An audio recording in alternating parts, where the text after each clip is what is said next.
골로새서 2장 6절 말씀을 한 절인데 우리 같이 한 목소리로 읽도록 하겠습니다.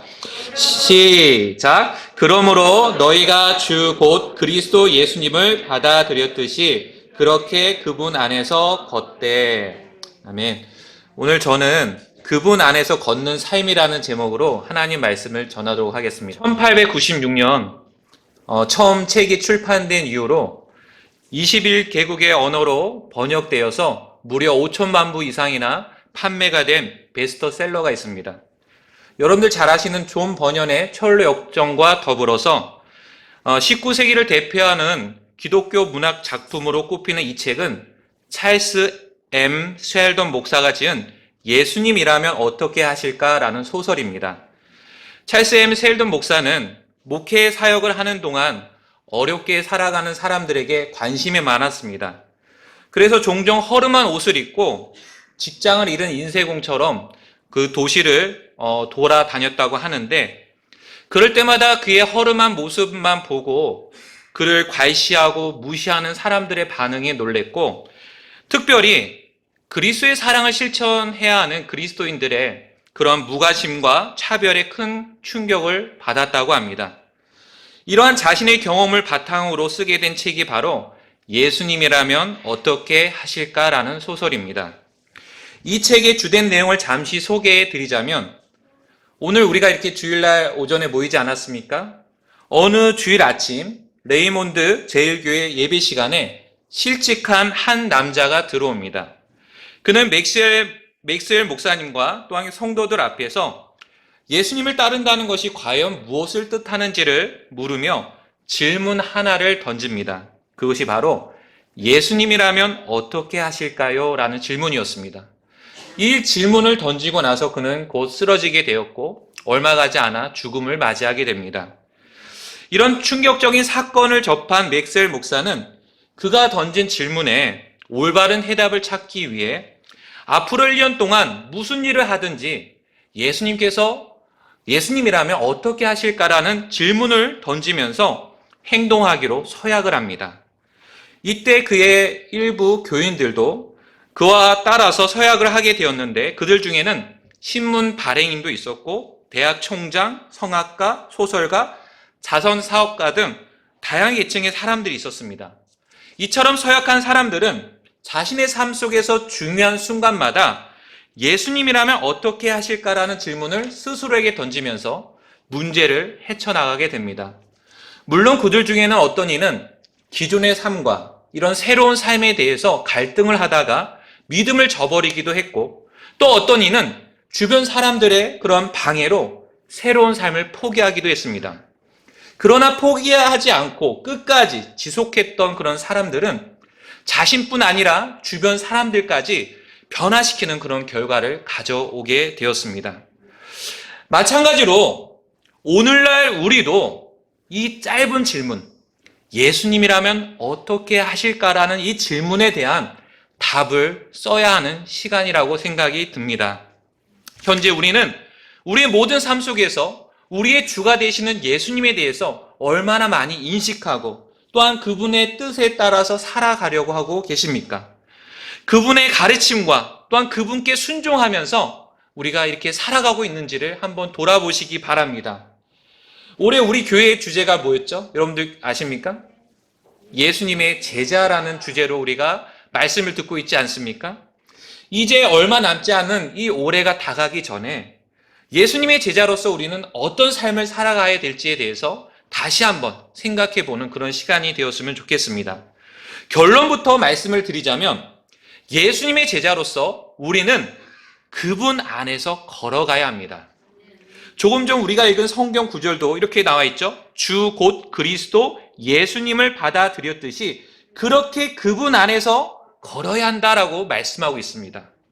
즉 우리가 믿고 받아들인 그리스도 예수님 안에서 그분처럼 생각하고 그분처럼 말하고 그분처럼 행동하는 그런 삶이 되어야 한다는 것이죠. 물론 우리 중에는 아직 구원받지 못한 분들이 있다는 사실을 저는 잘 알고 있습니다. 그런 분들에게 말씀드리고 싶은 것은 예수님처럼 사는 것에 앞서서 예수님을 통해서 살아나는 일이 필요하다라는 말씀을 드리고 싶습니다. 왜냐하면 에베소 2장 1절 말씀처럼 구원받지 못한 죄인의 상태는 범법과 죄들 가운데 죽어있는 상태이기 때문에 그렇습니다. 이처럼 영적으로 죽어있는 상태에서는 아무리 예수님처럼 산다는 게 어떤 의미가 있겠습니까? 마치 죽은 사람 귀에 대고 예수님처럼 살아야 돼 라고 말하는 것은 여러분들 뜬구름을 잡는 것 같은 그런 불가능한 이름을 여러분들 아십니까? 왜냐하면 그들에게는 그 삶을 살아낼 그런 생명이 없기 때문입니다. 그런 분들은 먼저 예수님을 통해서 구원받으셔야 됩니다. 십자가에 대신 피 흘려 죽으시고 부활하신 예수님을 믿고 받아들이셔야 됩니다. 현재 여러분은 예수 그리스도의 십자가의 구속이 바로 나를 위한 것임을 믿으십니까? 또 예수님께서 흘리신 십자가의 보혈만이 나의 모든 죄들을 다 씻어주심을 여러분들은 믿으십니까? 내 자신의 행위나 열심이나 그 다른 어떤 것도 나의 죄의 문제를 해결할 수가 없고 오직 나를 대신해서 나의 죄로 인해서 십자가에서 피 흘려 죽으시고 묻히시고 부활하신 예수님만이 나의 모든 죄의 문제를 해결할 수 있음을 여러분들은 믿으십니까? 그리고 그 예수님이 현재 여러분의 구원자와 주님이 되셨습니까? 그런 분들에게 오늘 하나님께서 주시는 말씀이 주 곧 그리스도 예수님을 받아들였듯이 그렇게 그분 안에서 걸어야 한다라고 말씀하고 있습니다. 그렇게 살 수 있도록 하나님께서는 우리에게 생명을 주셨다는 것이죠. 요한일서 5장 12절 말씀을 읽어드리겠습니다. 아들이 있는 자에게는 생명이 있고 하나님의 아들이 없는 자에게는 생명이 없느니라. 현재 여러분은 아들이신 그 예수님을 믿고 받아들임으로써 그 생명을 얻으셨습니까? 여기서 말하는 생명은 우리가 지금 현재 갖고 있는 그런 사람의 생명처럼 일시적이거나 아니면 불완전한 생명이 아닙니다. 아들이 있는 자, 곧 그분을 믿고 받아들인 자에게 주시는 생명은 영존하는 생명이고 영원한 생명임을 믿으시길 바랍니다. 그리고 요한복음 1장 12절 말씀처럼 하나님의 아들로서 살아갈 수 있는 생명이라는 것이죠. 그래서 요한일서 우리가 그런데 여기서 주목할 점은 바로 이것이에요. 이 생명이 우리가 죽고 난 다음에 주시는 생명입니까? 아닙니다. 이 생명은 지금 현재 예수님을 믿고 있는 우리 안에 하나님께서 주신 생명이라는 점을 우리는 잊어서는 안 됩니다. 그래서 요한일서 5장 13절은 다음과 같이 말씀하십니다. 내가 하나님의 아들의 이름을 믿는 너희에게 이것들을 쓴 것은 너희에게 영원한 생명이 있음을 너희가 알게 하고 또 하나님의 아들의 이름을 너희가 믿게 하려 함이라. 이 구절에서 뭐라고 말씀하고 있습니까? 너희에게 영원한 생명이 있을 것이다? 아니죠. 너에게 영원한 생명이 있다라고 말씀하십니다. 이와 같이 주 곧 그리스도 예수님을 믿고 받아들인 그리고 그 영원한 생명을 또한 가진 우리에게 요구되는 삶은 다른 게 아니라 그분 안에서 걸어가는 삶입니다. 그분 안에서 걷는 삶은 죽은 자처럼 누워있는 삶이 아니라는 것입니다. 또 죽은 자들 틈에 껴서 자고 있는 그런 삶이 아니라는 것입니다. 베드로전서 4장 3절 말씀처럼 세욕과 정욕과 과음과 환락과 연애와 가증한 우상 숭배 속에 걸어 이방인들이 하고자 하는 바를 행한 것이 우리 삶의 지나간 때로 족하지 않습니까? 이것은 죽은 자들처럼 사는 삶이라는 것이에요. 더 이상 그런 식의 삶의 모습은 이미 생명을 가진 우리에게는 합당하지 않은 모습이라는 것이죠. 에베소서 5장 14절 말씀을 한번 들어보십시오. 그러므로 그분께서 이르시기를 너 잠자는 자여 깨어서 죽은 자들로부터 일어나라. 그리스도께서 내게 빛을 주시라 하시느니라. 이미 내 안에 그리스도의 생명이 주어져 있는데 언제까지 죽은 자들 틈에 껴서 잠자고 있겠습니까? 언제까지 예전에 죽은 자였던 자신의 모습처럼 여러분들 살아가고 계십니까? 왜 생명이 있는데 자꾸만 나는 아무것도 할 수 없습니다 라고 하면서 죽은 자처럼 말하고 계십니까? 하나님께서는 잠에서 깨어 죽은 자들로부터 일어나라고 말씀하고 계십니다. 로마서 6장 4절은 생명을 가진 자로서 우리에게 죽은 자들로부터 일어날 뿐만 아니라 생명의 새로움 속에서 걸어가야 한다라고 말씀하고 있습니다. 그러므로 우리가 죽음 안으로 침례를 받아 그분과 함께 묻혔나니 이것은 그리스도께서 아버지의 영광을 힘입어 죽은 자들로부터 일으켜진 것 같이 우리도 생명의 새로움 속에서 걷게 하려 함이라. 생명의 새로움 속에서 걸으라 라는 말씀은 예수님을 통해서 이 새 생명을 받았다고 한다면 그 새 생명에 걸맞는 삶을 살아야 한다는 것을 말씀하고 있는 것입니다. 그런데 오늘날 많은 그리스도인들이 이런 사실들을 잊은 채 구원받기 전의 모습으로 죽은 자처럼 살아가고 있지 않습니까? 현재 우리의 모습은 어떠한지 한번 돌아보시기 바랍니다. 만약 현재 잠들어 있다면 하나님께서는 우리가 깨어나기를 원하십니다. 그리고 다시 일어나서 걷기를 원하신다는 것을 기억하시기를 바랍니다. 자, 그렇다면 이렇게 생명을 가진 자로서 우리는 어떻게 예수님 안에서 걸어갈 수 있을까요? 과연 어떻게 사는 삶이 하나님께서 기뻐하시는 삶일까요? 한마디로 말씀드리자면 예수님처럼 사는 것입니다. 우리가 예수님처럼 살아갈 때 하나님 아버지께서는 너무나 매우 또한 기뻐하십니다. 그렇다면 예수님처럼 살아간다는 것은 과연 어떻게 사는 것인지 우리가 살펴봐야 하지 않겠습니까? 그래서 먼저 이 땅에 계실 때 예수님께서 어떻게 사셨는지를 세 가지로 크게 나눠서 말씀을 드리려고 합니다. 첫 번째로 예수님께서는 하나님 아버지의 뜻을 존중하며 사셨습니다. 이 땅에 계실 때 예수님께서는 단 한 번도 하나님 아버지의 뜻을 벗어나시거나 무시하려고 하지 않으셨습니다. 언제나 예수님께서는 하나님 아버지의 뜻을 존중하셨고 그분의 뜻이 이루어지기를 원하셨습니다. 우리 함께 말씀을 찾아보겠습니다. 요한복음 6장입니다.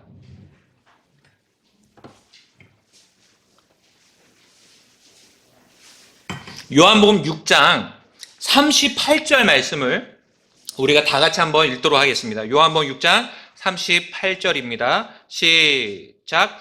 나는 내 뜻을 행하려고 하늘로부터 내려오지 아니하고 나를 보내신 분의 뜻을 행하려고 내려왔느니라. 아멘. 예수님께서는 자신의 뜻을 행하려고 하늘로부터 내려오지 않고 하나님 아버지의 뜻을 행하려고 내려오셨다고 말씀하십니다. 그럼 여기서 예수님을 보내신 하나님 아버지의 뜻은 무엇이었을까요? 다음의 구절은 분명히 우리에게 말씀해 주십니다. 우리 다 같이 40절 말씀을 같이 읽겠습니다. 시작. 나를 보내신 분의 뜻은 이것이니 곧 아들을 보고 그를 믿는 모든 자가 영존하는 생명을 얻는 것이니라. 마지막 날에 내가 그를 일으키리라 하시니라. 예수님을 보내신 하나님 아버지의 뜻은 다름 아닌 예수님을 믿는 자가 영존하는 생명을 얻는 것이었습니다. 예수님께서는 이런 하나님 아버지의 뜻을 무시하시거나 이와 상관없는 그런 삶의 방향으로 나아가지 않으셨습니다. 예수님께서는 오직 하나님의 아버지의 뜻에 따라서 그 방향으로 계속 나아가셨다는 것이죠. 그래서 어디까지 나아가셨습니까? 바로 십자가입니다. 갈라디아서 1장 4절은 다음과 같이 우리에게 말씀하십니다. 그분께서 하나님 곧 우리 아버지의 뜻에 따라 이 악한 현 세상에서 우리를 건지시려고 우리의 죄들로 인하여 자신을 주셨으니, 이 악한 현 세상에서 우리를 건지시려는 이런 하나님 아버지의 뜻에 따라서 예수님께서는 자기 자신을 십자가에 내어 주셨던 것입니다. 결코 예수님께서는 십자가를 외면하시거나 십자가로부터 돌이키지 않으셨습니다. 예수님께서는 이 하나님 아버지 뜻이 온전히 이루어지기를 원하셨던 것이죠. 우리는 예수님께서 얼마나 하나님 아버지의 뜻에 따라서 살기를 원하셨는지를 요한복음 4장 34절에서 발견해 볼 수 있습니다. 제가 대신 읽어드리겠습니다. 예수님께서 그들에게 이르시되 내 양식은 나를 보내신 분의 뜻을 행하고 그분의 일을 끝마치는 것이니라. 예수님께서는 이렇게 아버지의 뜻을 행하고 그분의 일을 끝마치는 것을 뭐라고 표현하셨다고요? 내 양식, 내 양식이라고 표현하셨습니다. 이 내 양식이라는 이 단어에 잠시 주목해 보시기 바랍니다. 내 양식이라 함은 내가 살아가는 데 있어서 반드시 필요한 거 아닙니까? 내 양식이 있어야지 내가 살아갈 수 있는 거 아니겠습니까? 이와 마찬가지로 예수님께서도 이렇게 아버지의 뜻을 행하고 그분의 일을 끝마치는 것을 마치 자신에게 가장 필요하고 자신이 반드시 해야만 하는 것으로 여기셨다는 것입니다. 제가 이 말씀을 준비하면서 저의 큰아들 은찬이가 자신의 음식을 대하는 모습을 통해서 이 내 양식이라는 이 표현에 대해서 잘 이해하고 깨달을 수가 있었습니다. 은찬이가 자신 앞에 놓인 또 자신이 먹으려고 하는 그 음식이 있을 때 어떻게 행동하냐 봤더니 아무리 옆에서 꼬드기고 또 주의를 분산시키려고 노력해도 들은 척도 안 할 때가 많습니다. 또 어찌나 대쪽 같은지 그 음식의 시선을 고정하고 먹기 시작하면 끝날 때까지 가만히 있지를 않습니다. 멈추지를 않는다는 것이죠. 일단 자신의 음식을 끝까지 먹어야지 이 일이 끝납니다. 그래서 저희 가정에서 제가 이 은찬이 이런 모습을 보면서 자주 하는 말이 있는데 이런 말이죠. 목숨 걸고 먹는다. 그런데 알고 보니 우리 주 예수님께서도 마찬가지셨습니다.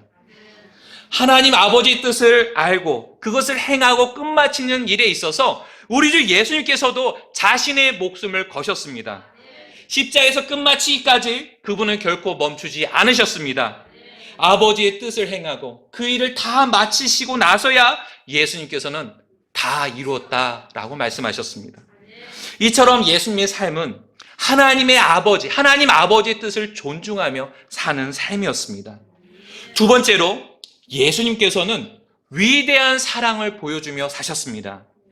이 땅에 계실 때 사람들을 향해서 예수님께서 보여주셨던 이런 삶의 특징을 한 단어로 표현하자면 바로 사랑입니다. 이 땅에 존재했던 수많은 사람들 중에 어느 누구도 예수님처럼 사람을 인격적으로 대하시고 진심으로 사랑했던 사람은 없었습니다. 그분의 사랑은 항상 진실되셨고 조건이 없으셨고 일방적으로 베푸시는 사랑이었습니다. 사람들로부터 손가락질을 받던 세리나 창녀 등 어느 누구든 예수님께서는 차별 없이 대하셨습니다. 그 누구도 예수님의 사랑에서 제외된 사람은 없었습니다. 십자가의 강도처럼 아무리 사악한 범죄자라 할지라도 이 예수님의 사랑에서 비껴나가지 못했습니다. 오늘날 우리 모두도 이 예수님의 사랑의 수혜자가 아닙니까? 예수님께서는 아무런 힘도 없었고 더럽고 추악한 죄인이었고 하나님의 원수였던 우리들을 사랑하셨습니다. 그냥 사랑하신 정도가 아니라 누군가의 표현처럼 이 세상에 마치 사랑할 사람이라곤 단 한 사람뿐인 것처럼 우리 각자를 사랑하셨습니다. 예수님께서 우리에게 보여주셨던 사랑은 어떤 사랑이었는지 잠시 몇 가지만 예를 들어 설명해 보겠습니다. 우선 예수님께서는 우리를 사랑하셔서 하늘의 모든 영광을 내려놓으셨습니다. 예수님께서는 사랑하는 우리를 죄로부터 건지시기 위해서 이 땅에 찾아오시기 위해 하늘의 모든 영광을 내려놓으셨습니다. 그 모든 하늘의 영광과 맞바꿀 만큼 저와 여러분들을 사랑하셨습니다. 또 예수님께서는 우리를 사랑하셔서 처녀인 마리아의 몸속으로 들어가셨습니다.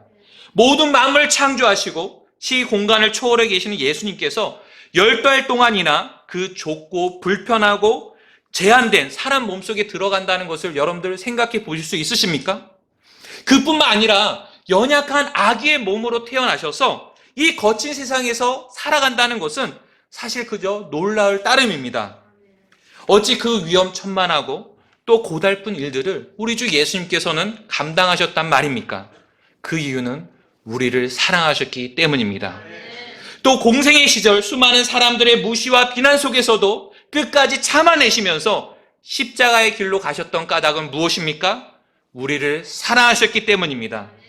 또 수많은 채찍질, 날카로운 가시관, 손과 발에 박힌 긴 못들과 옆구리를 찌른 창으로 인해 살들이 뜯겨나가고 피가 터져나오는 극심한 고통 속에서도 왜 예수님께서는 단 한 차례 저항하지 않으시고 그것을 참으셨던 것입니까? 왜 그 험한 십자가를 거절하지 않으시고 기꺼이 받아들이셨습니까? 우리를 사랑하셨기 때문입니다. 또 영원이라는 긴 시간 속에서 단 한 번도 깨지지 않았던 하나님 아버지와의 그 연합이 십자가에서 단 한 번 유일하게 깨어짐을 경험하게 되셨는데, 왜 예수님께서는 나의 하나님이여 나의 하나님이여 어찌하여 나를 버리셨나이까 라고 외치시면서도 끝까지 우리의 모든 죄들을 치르신 것입니까? 바로 우리를 사랑하셨기 때문입니다. 이처럼 예수님의 사랑은 놀랍고 위대한 사랑이었습니다. 이런 위대한 예수님의 사랑으로부터 우리를 떼어낼 수 있는 존재는 이 세상에 아무도 없다라고 성경은 말씀하고 있습니다.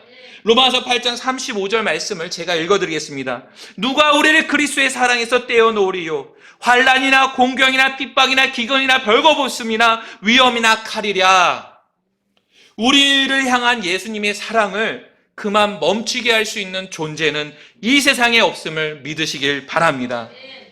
이 사랑은요, 도중에 포기하거나 취소되거나 뒤로 물리는 사랑이 아닙니다. 요한복음 13장 1절 말씀처럼 이 사랑은 끝까지 사랑하시는 사랑입니다. 예레미야서 31장 3절은 이런 주님의 사랑을 두고 영존하는 사랑이라고 말씀하셨습니다. 옛적에 주께서 내게 나타나사 이르시되 참으로 내가 영존하는 사랑으로 너를 사랑하였기에 인자함으로 너를 이끌어노라 하셨도다. 이처럼 예수님께서는 우리에게 위대한 사랑을 보여주시며 사셨습니다. 세 번째로 예수님께서는 성령님과 늘 동행하며 사셨습니다. 예수님의 삶은 성령님과 늘 동행하는 삶이었습니다. 이 땅에 사람의 몸을 입고 오셔서 십자가에서 죽으시고 부활하시기까지 성령님께서는 늘 예수님과 함께 하셨습니다. 먼저 사람의 몸을 입으시기 위해 마리아의 몸에서 태어나실 때도 이 일은 성령님으로 말미암아 이루어졌습니다.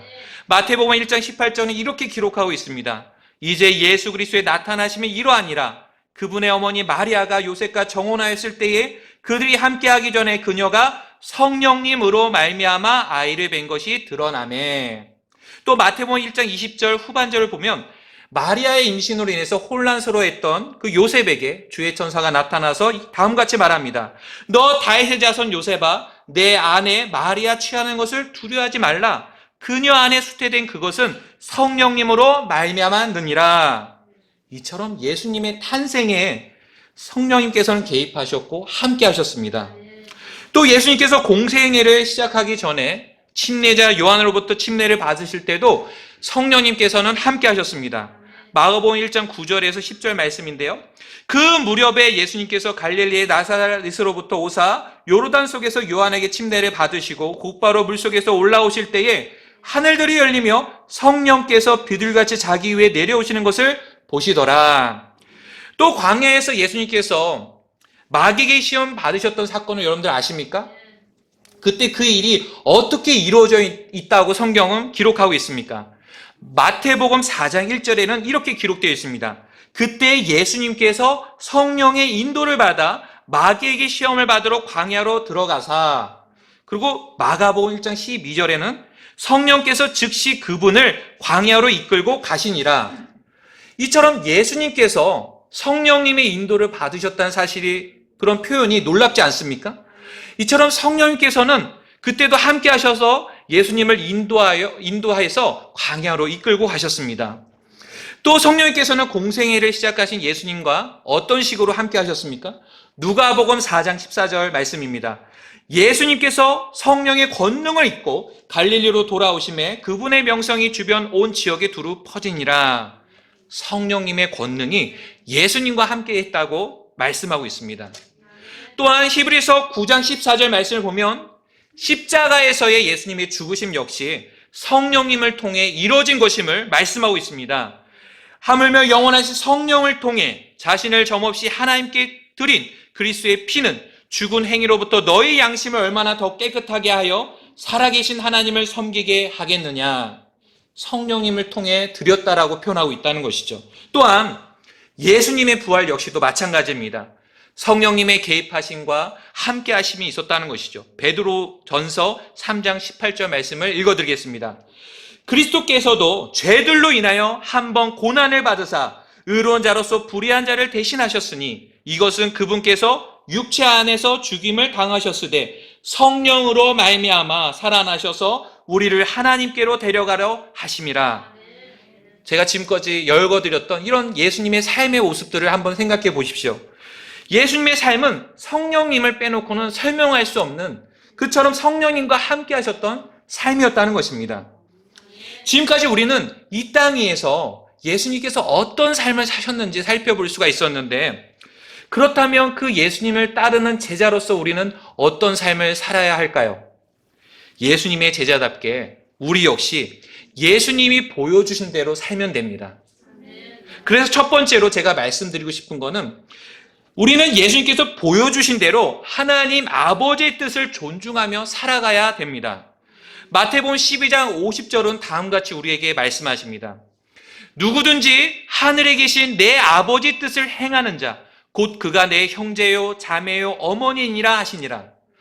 이처럼 예수님을 통해 구원받은 그 모든 자들에게는 동일한 하나님의 생명이 그 안에 있게 되는데, 이 생명 안에서 우리는 예수님과 한 가족이라는 것이죠. 그런데 이 가족의 특징은 무엇이냐면 하나님 아버지의 뜻을 존중하고 행하려고 한다는 것이 있습니다. 매우 자연스러운 반응이라는 것입니다.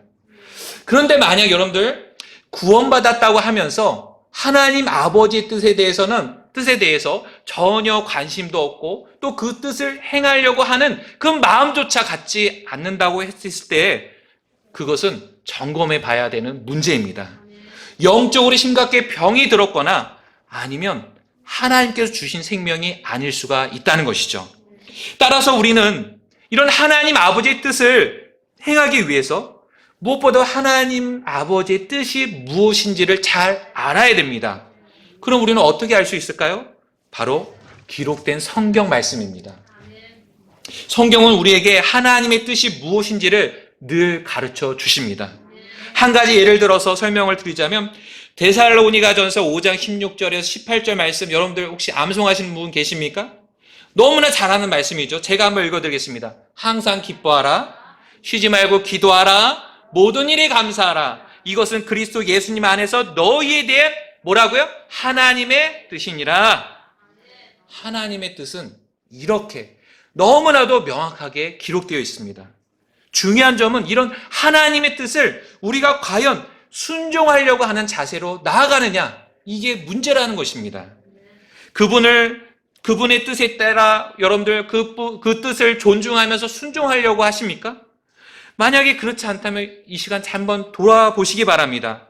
저는 성경에서 발견할 수 있는 우리를 향한 하나님 아버지의 최상의 뜻을 이렇게 찾아볼 수가 있는데, 그것은 다름 아닌 우리를 자신의 아들이신 예수님의 형상 같은 모습으로 만드시는 일이라고 생각합니다. 로마서 8장 29절 말씀 한번 들어보십시오. 그분께서는 자신이 미리 아신 자들을 또한 예정하사 자신의 아들의 형상과 같은 모습이 되게 하셨나니 이것은 그분이 많은 형제들 가운데서 처음 난 자가 되게 하려 하심이니라. 여기를 주목해 보시기 바랍니다. 하나님께서는 구원받은 우리를 자신의 아들의 형상 같은 모습이 되도록 예정하셨다는 것입니다. 이런 하나님 아버지의 뜻이 있다는 것을 여러분들 기억하시기 바랍니다. 그런데 이런 하나님 아버지 뜻이 도중에 어떻게 취소되거나 실패하는 법이 있겠습니까? 아니요. 반드시 성취될 것입니다. 그래서 로마서 8장 28절을 보게 되면 구원받은 우리에게 있어서 궁극적이고 최종적인 이 선한 일이 이루어지기 위해서 모든 것이 합력해서 일을 한다라고 기록되어 있습니다. 우리가 알거니와 하나님을 사랑하는 자들, 곧 그분의 목적에 따라 부르심을 받은 자들에게는 모든 것이 합력하여 선을 이루느니라. 그렇다면 과연 우리가 이런 예수님의 형상 같은 모습으로 변화되는 이 최종적인 선은 언제 이루어지게 될까요? 예수 그리스도의 날에 이루어지게 될 것입니다. 빌립보서 1장 6절 말씀을 읽어드리겠습니다. 너희 안에서 선한 일을 시작하신 분께서 예수 그리스도의 날까지 그 일을 이루실 것, 바로 이것을 나는 확신하노라. 구원받은 우리 안에서 시작하신 그 선한 일, 즉 아들 같은 형상으로 빚어가시는 이 일은 예수 그리스도의 날에 완벽하게 이루어지게 될 것입니다. 그렇다면 지금 현재의 우리의 모습은 아직 완성된 상태가 아니라는 것을 여러분들 생각해 보시기 바랍니다. 계속해서 깎이고 다듬고 고치고 하면서 예수님의 형상으로 빚어가고 있는 중이라는 것이죠. 그렇기 때문에 때때로 우리가 하나님의 뜻에 따라 온전히 순종하지 못하는 모습을 보일 때 정말 우리 스스로 보기에도 정말 형편없어 보이고 부끄러워 보일 때가 있지 않습니까? 그러나 용기를 가지시기 바랍니다.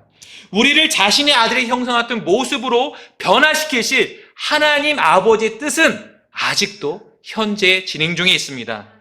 예수 그리스도의 날, 예수님께서 다시 오시는 그 날에 우리는 예수님처럼 영광스러운 모습으로 변화되게 될 것입니다. 골로새서 3장 4절 말씀입니다. 우리의 생명이신 그리스도께서 나타나실 때에 그때에 너희도 그분과 함께 영광 가운데 나타나리라. 빌립보서 3장 20절 21절 말씀도 들어오십시오. 우리의 생활 방식은 하늘에 있으며 거기로부터 또한 우리가 구원자 주 예수 그리스도를 기다리노니 그분께서는 모든 것을 자기에게 복종시킬 때 사용하는 능력을 발휘하사 우리의 천한 몸을 변화시켜 자신의 영광스러운 몸과 같게 만드시리라. 따라서 현재 우리의 부족한 그런 모습들을 보시면서 낙심하시거나 좌절하지 마시기 바랍니다. 우리를 향한 하나님의 뜻은 완전하게 성취될 때가 있다는 것입니다. 다만 우리는 그날이 다가옴을 볼수록 더 우리 자신을 살피고 우리를 놀랍게 변화시킬 하나님께 소망을 두셔야 됩니다. 그리고 그날이 되기까지 우리의 삶 속에 주신 하나님의 뜻을 존중하면서 믿음으로 살아가야 합니다. 두 번째로 우리는 예수님께서 보여주신 대로 사랑으로 살아가야 합니다. 에베소 5장 2절은 다음과 같이 우리에게 말씀하십니다. 그리스도께서 우리를 사랑하사 우리를 위해 자신의 향기로운 냄새의 헌물과 희생물로 하나님께 드리신 것 같이 사랑 안에서 걸으라. 예수님께서 우리를 사랑하사 자신을 하나님께 드리신 것 같이 우리도 사랑 안에서 걸으라고 말씀하고 계십니다. 단순히 그리스도의 사랑을 알고 이해하는 것으로 그쳐서는 안 된다는 것입니다. 그 사랑 안에서 우리는 걸어가야 합니다. 예수님께서는 우리를 사랑하셨기 때문에 자기 자신을 향기로운 냄새의 헌물과 희생물로 기꺼이 하나님께 드리셨습니다. 그 사랑의 결과로 그 예수님을 믿고 받아들인 우리에게는 더 이상 정죄함이 없습니다. 죄에 대한 심판이나 형벌도 사라지게 되었습니다. 그리고 우리를 향한 하나님의 진노는 그 즉시로 가라앉게 되었고 우리는 오히려 하나님과 화평을 누리게 되었습니다. 그리고 우리는 새로운 창조물로서 하나님께 영광을 돌리며 이전과 다른 삶을 살아갈 수 있는 그런 존재가 되었다는 것이죠. 이 예수님의 사랑이 얼마나 놀랍고 위대한 사랑입니까? 또 이 사랑이 우리의 삶 속에서 얼마나 삶의 동기가 되고 힘이 될 수가 있겠습니까? 그래서 사도 바울도 고린도서 5장 13절 14절에서 다음같이 말하고 있습니다. 우리가 많이 미쳤어도 그것은 하나님을 향한 것이요 정신이 온전하여도 그것은 너희를 위한 것이니 이는 그리스도의 사랑이 우리를 강건하시기 때문이라. 우리가 이같이 판단하노니 한 사람이 모든 사람을 위하여 죽었으면 모든 사람이 죽었느니라. 여기서 말하는 한 사람이란 바로 예수님을 의미하는데 사도 바울은 예수님께서 모든 사람을 대신해서 죽으셨을 때 자기 역시 그 모든 사람들 중에 한 사람으로 죽었다라고 고백하고 있습니다. 그러면서 그 예수 그리스도의 그 사랑으로 말미암아 자신의 사역이 가능했음을 지금 말하고 있는 것입니다. 즉 그리스도의 사랑이 자신을 강건했다라고 고백하고 있다는 것이죠. 현재 여러분은 어떠십니까? 이런 그리스도의 사랑이 여러분의 삶을 변화시키고 계십니까? 맥스 루케이도 목사가 쓴 예수님처럼이라는 책에는 이런 내용이 나옵니다. 하나님은 당신을 있는 그대로 사랑하신다. 그러나 그대로 두시지는 않는다. 당신이 변화되기 원하신다. 우리를 향한 하나님의 사랑은 참으로 놀랍고 위대한 사랑입니다. 그런데 그 사랑은 우리를 그대로 두지 않으십니다. 우리를 변화시키기 위해 계속해서 우리를 강건하고 계십니다. 이런 그리스도의 사랑에 대해 현재 저와 여러분은 어떻게 반응하고 있습니까? 교회 형제 자매들을 더 사랑하고 품어주고 용서하라는 그리스도의 사랑에 대해서 올바르게 반응하고 있습니까? 또 현재 복음을 듣지 못해 죽어가는 혼들에게 대해 복음을 전하라는 이렇게 강권하시는 그리스도의 사랑에 대해 여러분은 순종하고 계십니까? 주 예수 그리스도를 받아들였다면 우리는 예수님께서 보여주신 이 사랑 안에서 걸어가야 합니다. 세 번째로 우리는 예수님께서 보여주신 대로 성령님을 따라 살아가야 합니다. 예수님의 삶은 성령님과 함께 하신 삶이었습니다. 예수님께서는 이 땅에 사람의 몸을 입고 오셔서 십자가에서 죽으시고 부활하시기까지 늘 성령님과 함께 하셨습니다. 이 땅에서 성령님과 함께 하실 때 예수님께서는 성령님의 인도하심을 존중하셨고 그대로 따르셨습니다. 두 분 사이에 어떠한 다툼이나 어떤 불편함이 있었다고 여러분들 혹시 성경에서 읽어보셨습니까? 그런 내용이 나오지 않다는 것이죠. 그 두 분은 매우 조화롭게 하나가 되어서 움직이셨고 그럴 때마다 놀라운 하나님의 일하심이 있었습니다. 마찬가지로 우리가 구원받을 때, 우리가 다시 태어날 때 우리 안에 성령님께서 내주하기 시작하셨다는 것을 여러분들 아십니까? 그리고 우리 몸에 구속이 있는 그날까지 함께 하신다는 사실을 여러분들 믿으십니까? 자, 그런데 현재 우리의 삶은 어떻습니까? 우리 안에 내주하시는 성령님과 매우 조화롭게 하나가 되어서 그분을 따라서 여러분들 살고 계십니까? 혹시 성령님의 인도하심에 대해서 무시하거나 거부하고 있지는 않습니까? 그러면서 내 원함대로, 내 방식대로, 내 생각대로 살려고 하지 않으십니까? 이처럼 우리 안에는 성령님의 인도하심을 극도로 싫어하는 그런 존재가 있습니다. 누군지 아십니까? 우리 안에. 우리의 옛 사람이고요. 또한 성경은 그것을 육신이라고 표현하고 있습니다. 우리 다 같이 갈라디아서 5장 17절 한번 찾아보겠습니다. 갈라디아서 5장 17절.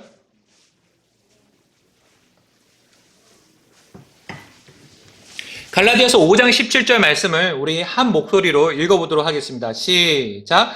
육신은 성령을 대적하여 욕심을 부리고 성령은 육신을 대적하나니 이 둘이 서로 반대가 되므로 너희가 원하는 것들을 너희가 등이 하지 못하느니라.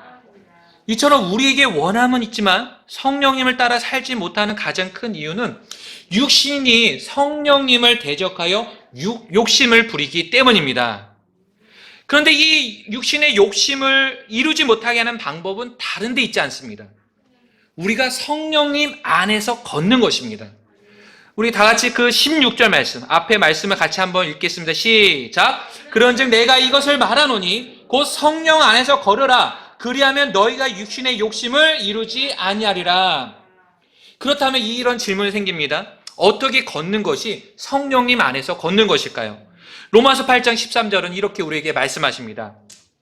너희가 육신을 따라 살면 죽을 것이로되 성령을 통해 몸의 행실을 죽이면 살리라. 예, 이 말씀을 자세히 보시게 되면 육신을 따라 사는 것과 성령님을 통해 몸의 행실을 죽이는 일이 서로 대조되어 있습니다. 즉 우리가 육신을 따라 살지 않고 성령님을 따라 살기 위해서 필요한 일이 있는데 바로 그것을 우리에게 말씀해 주고 있다는 것이죠. 그것은 바로 성령님을 통해서 우리의 몸의 행실을 죽이는 것입니다.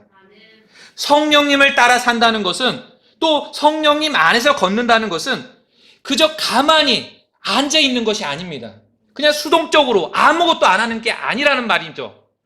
그것은 성령님을 통해서 적극적으로 몸의 행실을 죽이면서 사는 것입니다. 이미 우리는 그리스도께 속한 자들로서 우리의 육신은 이미 그리스도와 함께 십자가에 못 박혀 있지 않습니까? 그렇다면 우리는 그 믿음을 가지고 몸의 행실을 죽이면서 살아가야 합니다. 한번 돌아보시기 바랍니다. 혹시 내가 현재 육신의 일들을 생각하고 있지는 않은지 돌아보시기 바랍니다. 또한 육신의 정욕을 채우기 위해 육신에게 기회를 주고 있지 않는지 돌아보시기 바랍니다. 또한 갈라디아서 5장에 기록된 육신의 행위들을 현재 하고 있지는 않는지 정직하게 돌아보시기 바랍니다. 만약 그렇다면 성령님을 의지하면서 그와 같은 행위들을 중단하고 돌이키셔야 됩니다. 그럴 때 우리는 성령님을 따라 살게 될 것이고 우리의 삶을 통해 하나님께서 기뻐하시는 풍성한 열매들을 맺게 될 것입니다. 이제 마지막으로 그분 안에서 걷기 위해서 우리에게 필요한 세 가지 교훈을 짧게 말씀드리면서 오늘 설교를 마치겠습니다. 첫 번째로 하나님의 말씀을 가까이 하십시오. 하나님 아버지의 뜻을 존중하며 살기 위해서 우리에게 필요한 일은 하나님의 말씀을 가까이 하는 것입니다. 로마서 12장 2절 말씀처럼 이 세상에 동화되지 않고 생각을 새롭게 함으로 변화받기 위해서, 또한 하나님께서 선하시고 받으시만 하며 완전하신 뜻이 무엇인지를 입증해내기 위해서 우리는 기록된 성경 말씀을 늘 가까이 해야 합니다. 왜냐하면 우리는 성경 말씀을 통해서 우리의 삶의 올바른 목적과 방향을 발견할 수 있기 때문입니다. 따라서 현재 나를 향하신 하나님의 뜻이 무엇인지를 찾기 위해서 부지런히 성경을 읽으시기 바랍니다. 은을 구하는 것 같이 그것을 구하고 감춰진 보화들을 찾는 것 같이 그것들을 찾으면 그때에 주 두려워하는 것들을 깨닫고 하나님을 아는 것을 발견한다고 말씀하셨습니다. 현재 우리 자신 한번 돌아보시기 바랍니다. 우리는 하루 동안 살면서 얼마나 부지런히 하나님의 말씀을 가까이 대하고 있습니까? 또 얼마나 하나님의 말씀 속에서 그분의 뜻을 구하고 찾고 있으십니까? 시편 143편 10절 말씀이 우리의 고백이 되어야 하지 않겠습니까? 주는 나의 하나님이시오니 나를 가르쳐 주의 뜻을 행하게 하소서. 주의 영은 선하시오니 나를 곧바른 땅으로 인도하소서. 두 번째로 예수님을 자주 생각하고 묵상하시기 바랍니다. 일주일을 살면서 우리는 얼마나 자주 예수님을 생각하고 묵상하고 있습니까? 내 삶의 주인이라고 고백을 하면서 예수님에 대해서 우리는 얼마나 자주 생각하고 있습니까? 그분의 생각이 무엇이고 또 그분의 관심이 무엇이며 그분의 원함이 무엇인지에 대해서 알고 싶어하고 또 그 뜻에 따라서 여러분들 따르고 싶어하고 있습니까? 예수님을 자주 생각하고 묵상하기 위해서 오늘 제가 서두에서 말씀드렸던 이 짧은 질문, 예수님이라면 어떻게 하실까라는 질문을 자주 여러분의 삶 속에서 던져보시기 바랍니다. 힘들고 괴로운 일이 있을 때뿐만 아니라 평범한 일상생활 속에서도 예수님이라면 어떻게 하실까라는 질문을 떠올려 보시기 바랍니다. 그러면서 예수님을 깊이 묵상해 보시기 바랍니다. 우리를 향해서 예수님께서 얼마나 오래 참으시고 친절하시고 또 얼마나 우리를 사랑하시고 변함없는 은혜를 베풀고 계시는지를 깊이 묵상해 보시기 바랍니다. 그럴 때 우리는 예수님을 더욱더 사랑하게 될 것이고 그분의 모습처럼 닮아가게 될 것입니다. 마지막 세 번째로 성령님의 충만하심을 늘 간구하시기 바랍니다. 에베소서 5장 18절은 다음같이 우리에게 명령하십니다. 술 취하지 말라. 거기에는 과도함이 있나니 오직 성령으로 충만하라. 성령님으로 충만하는 일은 구원받은 우리에게 있어서 결코 선택사항이 아닙니다. 이것은 주님의 명령입니다. 우리가 살아가는 동안 날마다 우리가 추구해야 되는 그런 삶의 모습입니다. 성령님으로 충만하지 않으면 우리는 성령님을 따라 살 수가 없습니다. 계속해서 죄에 기울어지고 또한 육신에 이끌려 살 수밖에 없습니다. 그만큼 우리는 너무나 연약하고 부족합니다. 성령님의 도우심이 늘 필요한 그런 존재들입니다. 현재 우리의 모습을 돌아보시기 바랍니다. 현재 여러분들은 성령님으로 충만한 상태에 계십니까? 즉 하나님께서 사용하시기에 불편함이 없는 그런 상태에 계십니까? 언제든지 또한 하나님의 명령에 순종할 준비가 되어 있으십니까? 만약 그렇지 않다면 우리는 하나님께 엎드려 간구해야 됩니다. 성령님으로 충만할 수 있도록 기도를 시작하셔야 됩니다. 현재 내 삶에 성령님이 아닌 다른 것으로 채워져 있다면 이 시간 하나님 앞에 죄들을 자백하고 성령님으로 충만할 수 있도록 기도하지 않으시겠습니까? 지금까지 우리는 주 곧 그리스도 예수님을 받아들인 자들로서 그분 안에서 어떻게 걸어야 하는지 또 예수님처럼 어떻게 살아갈 수 있는지에 대해서 살펴봤습니다. 이제 여러분도 예수님처럼 하나님 아버지의 뜻을 존중하고 그 하나님의 뜻에 따라 순종하며 살지 않겠습니까? 이제 여러분도 예수님의 위대한 사랑에 이끌려 그 사랑으로 누군가를 사랑하고 섬기며 용서하면서 살지 않겠습니까?